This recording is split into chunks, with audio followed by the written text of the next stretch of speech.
තමන්ව අත්අඩංගුවට ගැනීම වැළැක්වීමේ නියෝගයක් නිකුත් කළ ලෙස ඉල්ලා හිටපු අමාත්‍ය ප්‍රසන්න රණවීර ඉදිරිපත් කර තිබෙන පෙත්සම විභාගයට ගැනීමට අවසර ලබා දෙන්නේද නැද්ද යන්න අප්‍රේල් මාස 28 වනදා ප්‍රකාශයට පත් කරන බව අභියාචනාධිකරණයේ දැනුම් දුන්නා. ප්‍රසන්න රණවීර විසින් ඉදිරිපත් කර තිබෙන පෙත්සමක් සලකා බැලීමෙන් අනතුරුව අභියාචනාධිකරණය විසින් මෙම නියෝගය නිකුත් කරනු ලැබුවා. කැලණිය ප්‍රදේශයේ රජයේ ඉඩමක් නීති විරෝධී ඔප්පු සකසා විකිණීමේ සිද්ධියකට අදාළව තමන්ව අත්අඩංගුවට ගැනීම වැළැක්වීමේ නියෝගයක් නිකුත් කළ ලෙස ඉල්ලා ඔහු විසින් මෙම පෙත්සම ඉදිරිපත් කර තිබේ.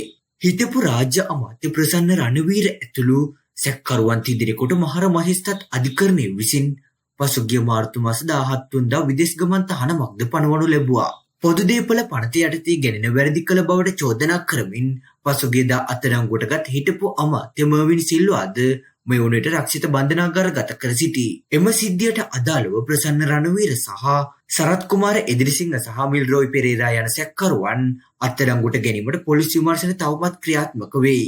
එවන් පසුබිමකයි හිටපු අමාත්‍යවරයා විසින් මෙම පෙත්සම අභියාචනාධිකරණයට ඉදිරිපත් කර ඇත්තේ.